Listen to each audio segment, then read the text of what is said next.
Boa noite a todos aqui presentes e também quem nos acompanha pelas redes sociais, sejam todos bem-vindos.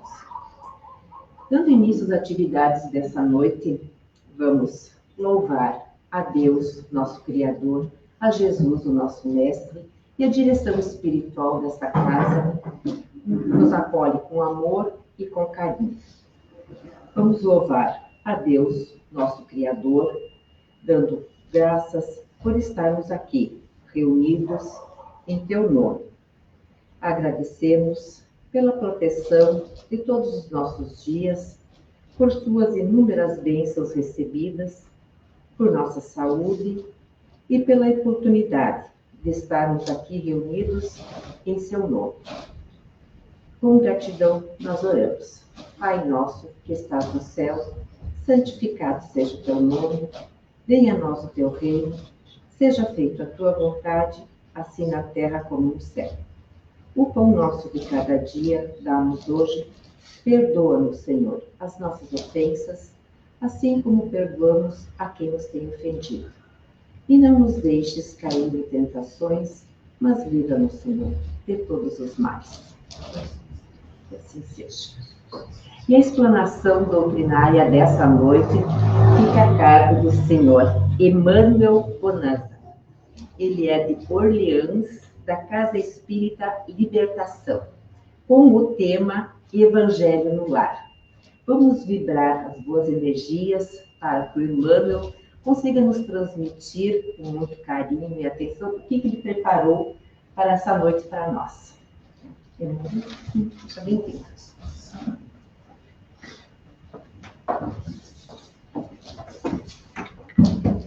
Boa noite. Boa noite. Antes da gente falar sobre o Evangelho no Lar, eu vou pedir licença para a gente fazer uma introdução de como chegou o Evangelho ao Espiritismo. Eu acho que é uma história bem interessante se a gente analisar a figura de Allan Kardec. Então, consta no preâmbulo de um pequeno livro que Allan Kardec publicou em 1859, o livro O que é o Espiritismo? Que o Espiritismo é uma ciência que trata da natureza, origem e destino dos espíritos, bem como de suas relações com o mundo corporal. Sendo objeto de estudo do Espiritismo o espírito, às vezes nós temos a impressão de que estamos estudando seres místicos, seres misteriosos. E quando se pergunta a um espírita algo como o que são espíritos, o mais comum é a gente ouvir que espíritos são seres inteligentes da criação, ou são seres inteligentes que povoam o mundo invisível. E isso está correto. Só que essa definição, às vezes, nos leva a cair numa pequena armadilha, porque tem uma sutileza aqui que às vezes a gente deixa escapar. E é justamente a obra, o Evangelho segundo o Espiritismo, que nos chama a atenção para o que é esse tal de espírito que o Espiritismo estuda. Então, o Espiritismo tem três aspectos. Tem o religioso, o filosófico e o científico. E eu queria falar um pouquinho sobre o científico, vocês vão entender a importância dele daqui a pouco. Quando Allan Kardec fala sobre o aspecto científico, ele diz que o Espiritismo é uma ciência de observação. É uma expressão importante, isso, ciência de observação. Allan Kardec compara o estudo dos fenômenos espíritas ao estudo que um cientista faz sobre, por exemplo, os animais da natureza. É óbvio que o cientista que quer estudar os animais da natureza, ele não pode ir até o animal e pedir para o animal caçar, para o animal procriar. Não. Mais comum é o cientista se esconder, ficar longas horas de tocalha esperando, instalar câmeras escondidas para que, com alguma sorte, ele flagre o animal fazendo o que ele quer estudar. Então, Allan Kardec diz assim, que se deve proceder do mesmo modo com os espíritos, que são inteligências muito mais independentes que a dos animais. Estou falando isso porque o aspecto científico é o início do espiritismo. Foi aqui que tudo começou. Tá? Porque Allan Kardec era um homem cético. Cético mesmo, tá? Ponto de desdenhar da crença em espíritos. Então, ele era um educador, ele escreveu várias obras no campo da educação, ele estava sempre em dia com o conhecimento científico da época dele. Então, observem o que ele escreveu numa das obras dele antes de iniciar com o espiritismo. Allan Kardec escreveu assim: aquele que houver estudado as ciências rirá, então, da credulidade supersticiosa dos ignorantes. Não mais crerá em espectros e fantasmas, não mais aceitará fogos fatos por espíritos. Palavras de Allan Kardec. Olha só, crença em espíritos, para ele, era credulidade supersticiosa. E quem acreditava em espíritos, para Allan Kardec, era ignorante. E eu trouxe isso para fazer uma pergunta. O que vocês acham que seria necessário para que alguém assim viesse a trazer ao mundo uma doutrina espiritualista?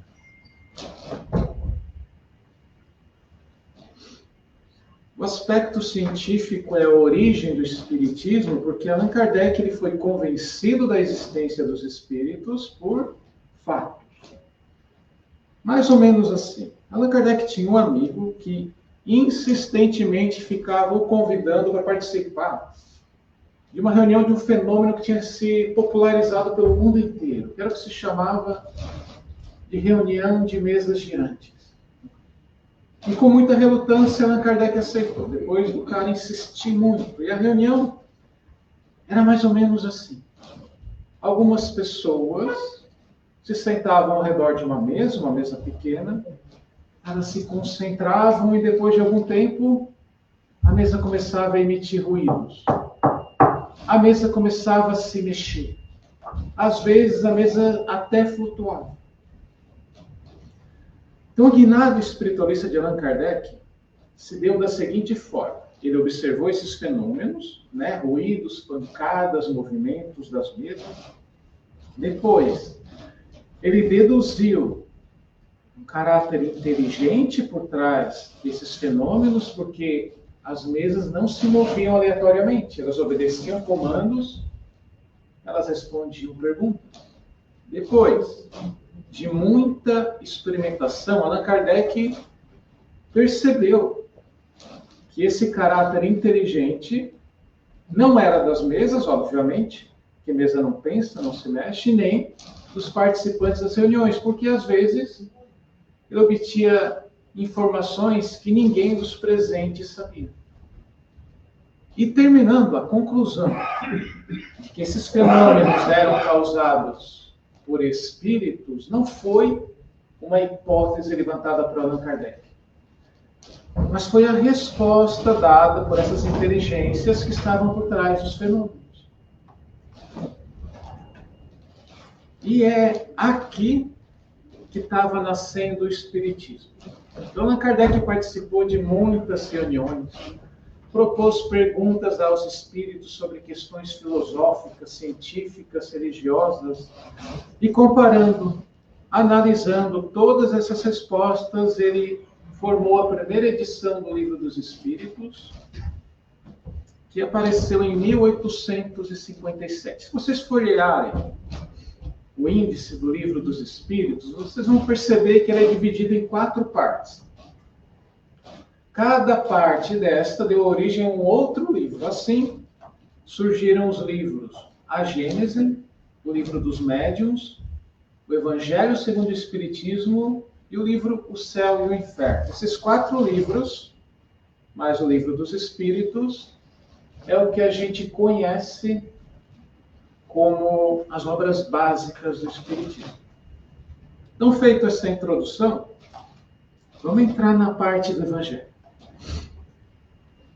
Allan Kardec conta que certa noite, imaginem vocês nessa situação, uma noite assim.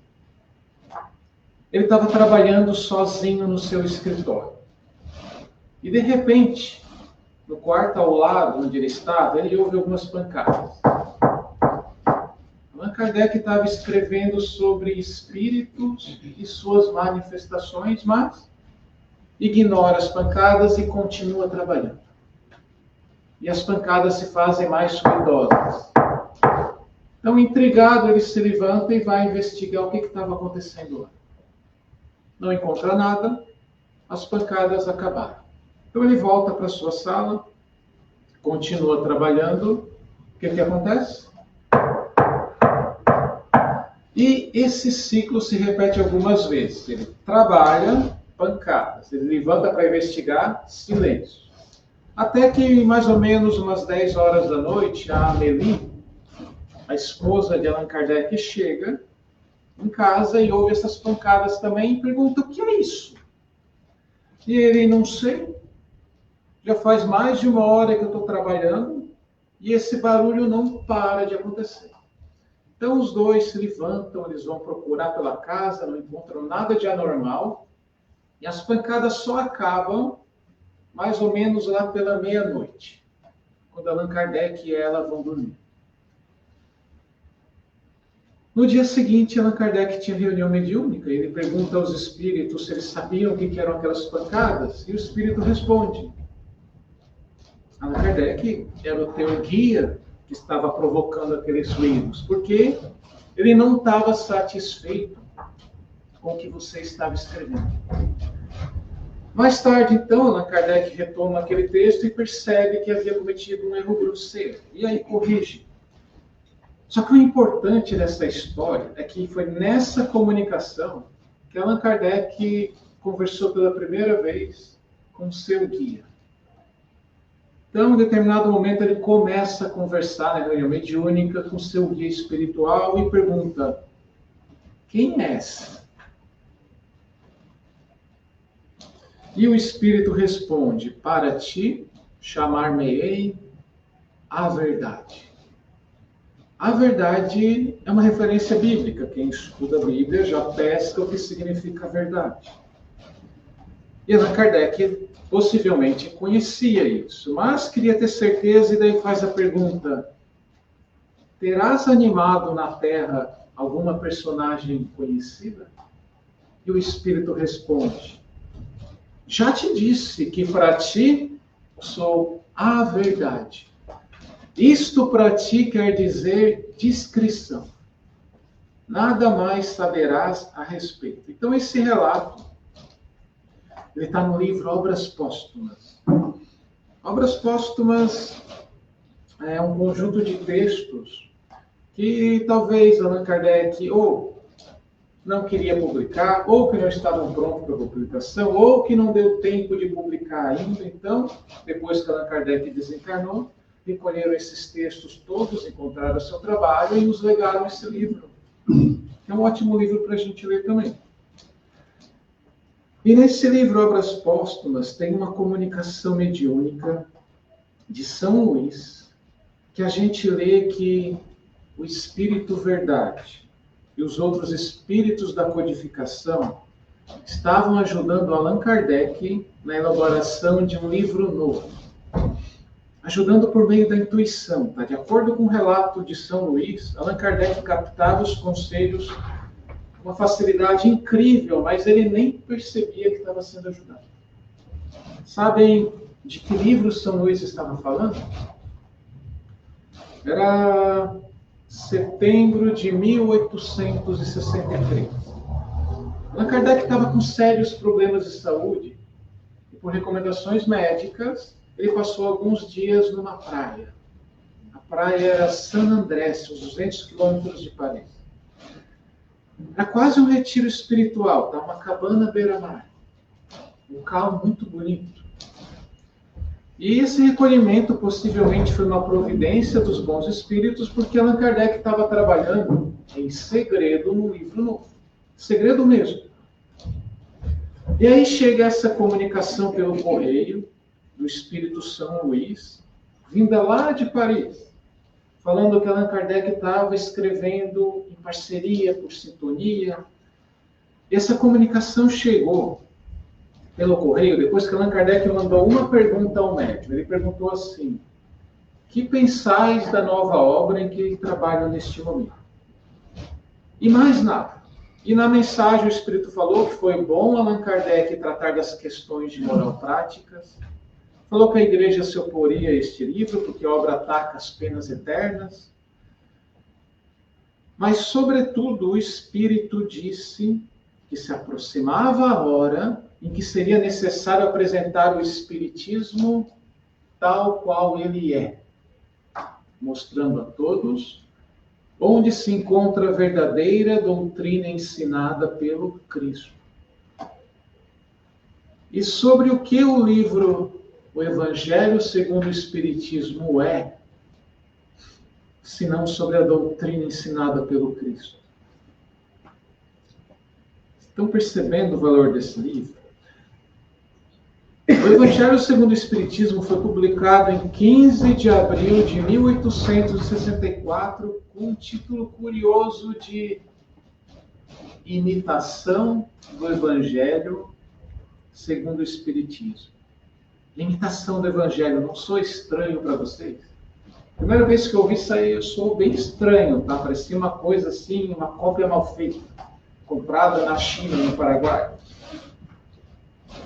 Essa ideia se dá porque as línguas são vivas, né? As palavras têm significados diferentes, em épocas diferentes, em contextos diferentes. Então, quando a gente procura a palavra imitação nos dicionários franceses da época de Allan Kardec, a gente percebe que tem um sentido de agir, de praticar, vem do grego, mimetismo.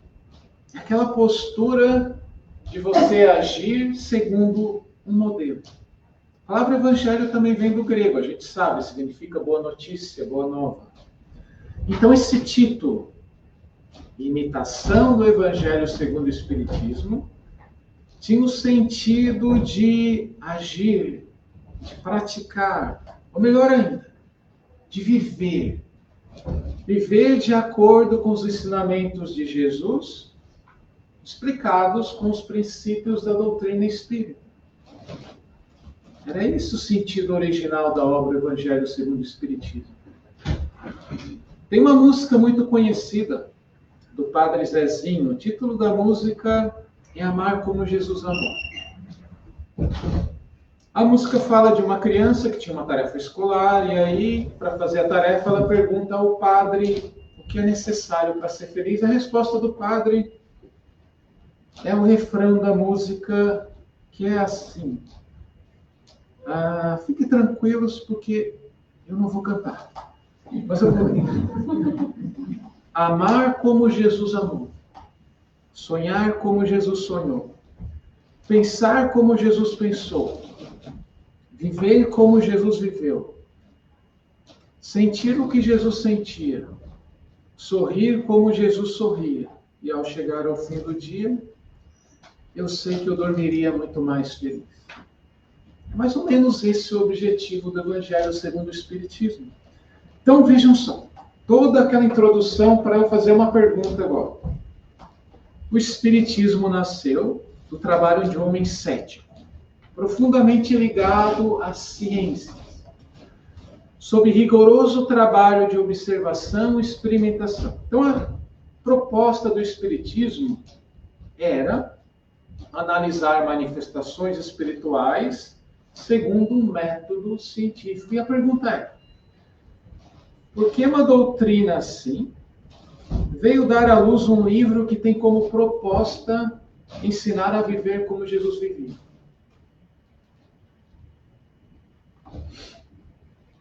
O Evangelho segundo o Espiritismo, ele vem da parte terceira do Livro dos Espíritos, né? O título desta parte, das leis morais. muitas questões interessantes aqui. Vamos separar algumas. Questão 617 se pergunta o que é que se deve entender por lei natural. A resposta é que a lei natural é a lei de Deus.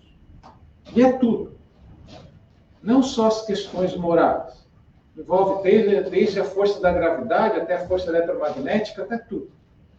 E os espíritos dizem que nós somos felizes quando agimos de acordo com a lei de Deus. E quando a gente se afasta da lei de Deus, nós somos infelizes. Mas é a questão 621, que é um ponto de ruptura, porque aqui se pergunta o seguinte: onde está escrita a lei de Deus? Haroldo Dutra Dias, ele disse que até esse momento, a resposta a essa pergunta era o nome de um livro. Haroldo disse que se você perguntasse a um muçulmano, onde está escrita a lei de Deus, ele responderia, a lei de Deus, no Alcorão. Se você perguntar a um judeu, ele vai responder que a lei de Deus está escrita no Torá. Se você perguntar a um católico, a um protestante evangélico, ele vai dizer que a lei de Deus está escrita na Bíblia. Mas a resposta que os espíritos deram a Allan Kardec, que a lei de Deus está escrita na consciência, deve ter soado bastante inusitada a ele. Tanto é assim que Allan Kardec retruca depois, porque Allan Kardec não tinha medo de fazer perguntas ousadas aos espíritos. Ele pergunta mais ou menos assim: escuta, se a lei de Deus está escrita na consciência, qual a necessidade de vocês a revelarem para a gente? Já não está aqui? E os espíritos respondem com sinceridade. Eles falam que nós esquecemos a lei de Deus. Nós desprezamos a lei de Deus. Por isso, a necessidade de a lembrar. Então, essas questões estão encadeadas. A gente está seguindo o raciocínio e a gente vai chegar a uma conclusão. Depois que Allan Kardec compreendeu que a lei de Deus está escrita na consciência, que compreendeu da necessidade da sua revelação, ele pergunta se Deus confiou a certas pessoas a missão de revelar essa lei. E a resposta é que, sem dúvidas, em todos os tempos encarnam espíritos superiores com a missão de fazer progredir a humanidade. Pessoas de bem, inspiradas por Deus, reconhecidas por suas palavras, mas mais importante, reconhecidas por seus atos. Então, depois de saber tudo isso, Allan Kardec faz a pergunta-chave, que não só justifica a elaboração de um livro como o Evangelho segundo o Espiritismo, como coloca em uma posição de relevância singular. A pergunta é a 625. Qual o tipo mais perfeito que Deus tem oferecido ao homem para lhe servir de guia e modelo? A resposta a gente sabe: Jesus. Estão percebendo o porquê de uma obra como o Evangelho segundo o Espiritismo? Só que Allan Kardec, ele pensava. E, como eu disse, ele não tinha medo de fazer perguntas difíceis aos espíritos.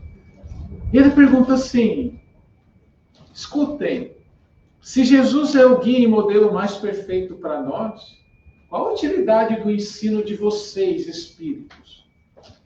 Vocês têm que ensinar alguma coisa que Jesus não ensinou?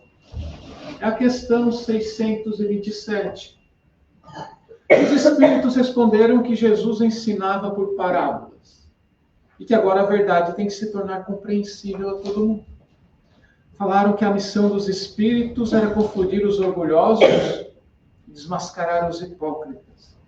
Que o ensino tem que ser claro, sem nenhum erro, para que ninguém possa alegar ignorância, para que ninguém possa interpretar o ensinamento de Jesus de acordo com as suas paixões.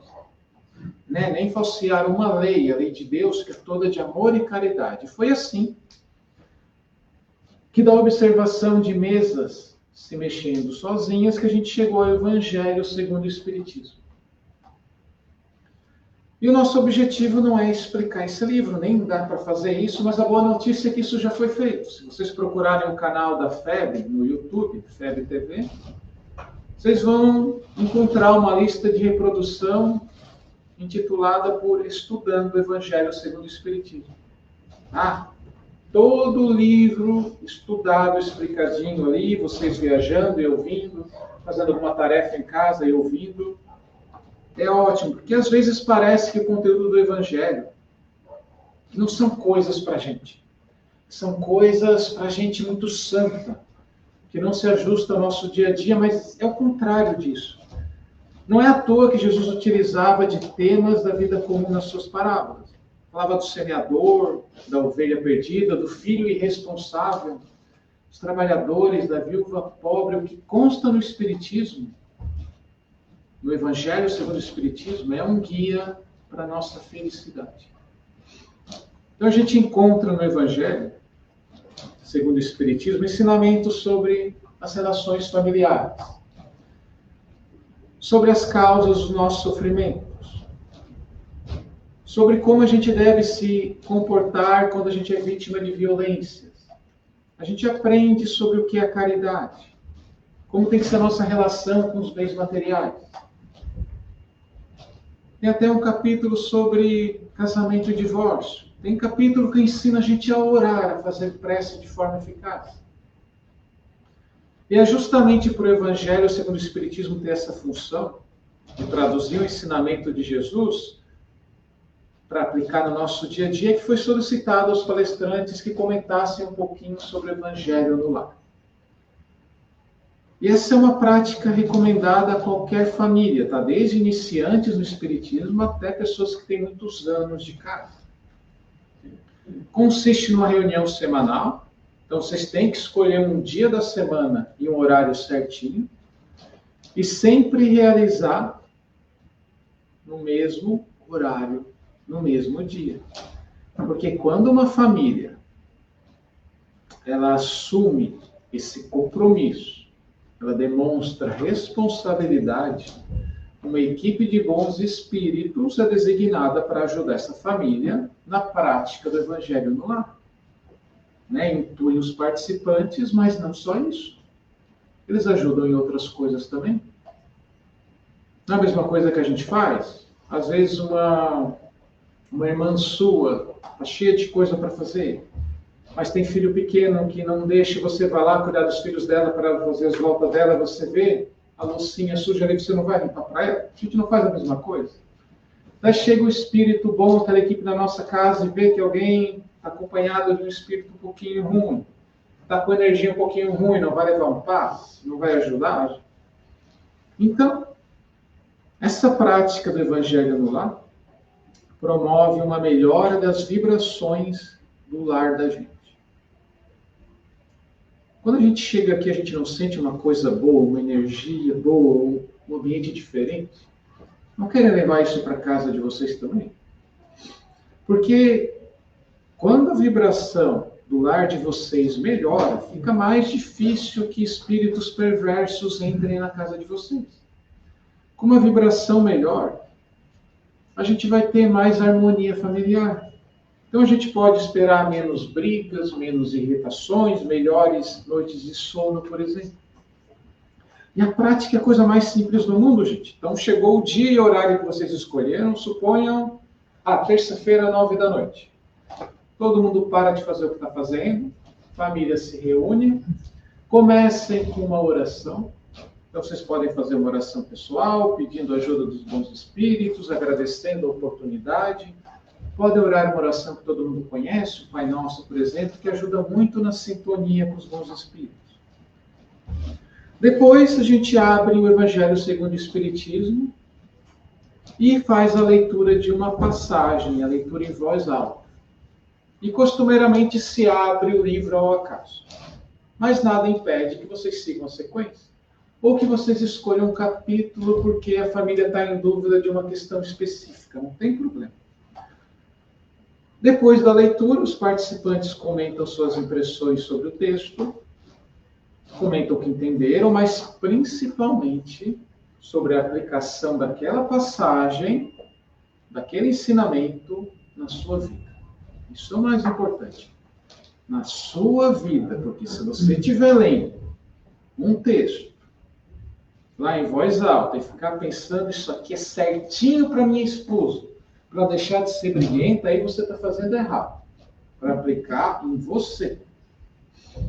Então, depois da oração inicial, depois da leitura e dos comentários da passagem, aí a gente vai fazer a oração final. Nesse momento, as famílias costumam separar uma jarra de água e durante a oração pedir para os espíritos que estão auxiliando fluidificar. Vocês podem fazer isso também.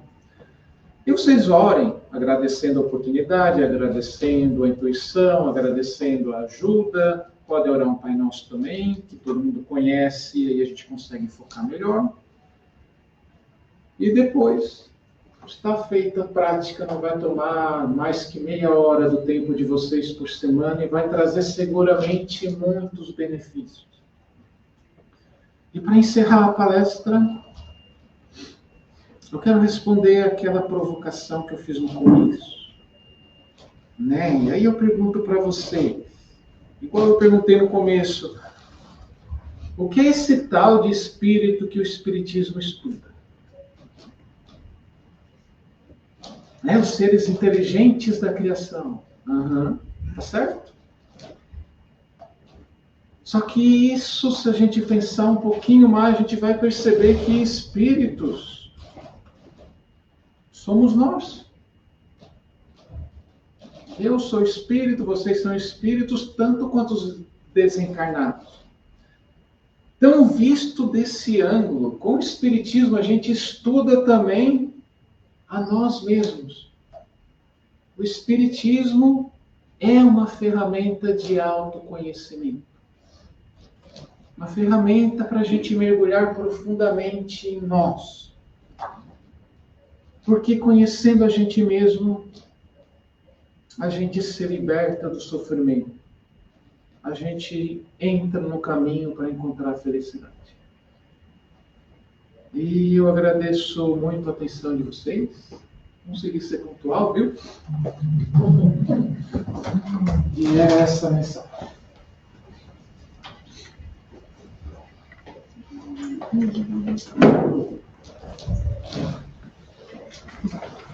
Agradecemos ao Emmanuel pela reflexão da noite. Muito bom o Evangelho, né? A gente já tem o hábito de praticá-los. Principalmente que na Casa Espírita, aos domingos, é feito o Evangelho virtualmente, também pelas redes sociais do domingo. E também todos os dias a gente faz o Evangelho pelo WhatsApp, né? A gente tem o grupo e a gente realiza o Evangelho diariamente aqui na casa. Então é muito boa a prática e excelente para todos nós. Agradecemos. Então vamos à prece nesse momento. Pedimos por nós, por nossos familiares, nossos amigos. Pedimos, Senhor, saúde, bom ânimo para todos os aflitos, para todas as suas preocupações. Também pedimos pelos doentes, em suas diversas enfermidades que existem, para aquelas pessoas que estão tristes, que possam ser consoladas, renovando a fé, o amor em nosso Mestre Jesus. E também vamos ao passe coletivo. Para quem quiser fazer uso da água, pode colocar uma garrafinha de água, que a espiritualidade irá fluidificar. Para aquelas pessoas que estão em casa, possam fazer uso também da água. E aquelas que trouxerem aqui, pode segurá-las, que será fluidificado pela espiritualidade aqui presente. Vamos nos acomodar da melhor maneira possível para receber as vibrações. Senhor, nos conduza pelo caminho do bem, do amor. Que a tua luz nos envolva nesse momento e seja sempre nossa proteção, nos auxiliando nas dificuldades, acalentando nossos corações. Que Jesus seja sempre presente em nossos lares, emitindo luz de conforto, de vibração, auxiliando e orientando, para que possamos ter paciência, compaixão e carinho entre todos. Pai nosso que estás no céu, santificado seja teu nome, venha a nós o teu reino, seja feita a tua vontade, assim na terra como no céu. O pão nosso de cada dia dá-nos hoje, perdoa-nos, Senhor, as nossas ofensas, assim como nós perdoamos a quem nos tem ofendido. E não nos deixes cair em tentação, mas livra-nos de todo mal. Que assim seja. E assim nos agradecemos a presença de todos, também dos que nos assistem pelas redes sociais, desejando uma boa semana. Vão todos na paz do nosso Mestre Jesus e convidamos então amanhã, quem quiser fazer presente no nosso Evangelho virtual, sejam todos bem-vindos também. Uma boa noite.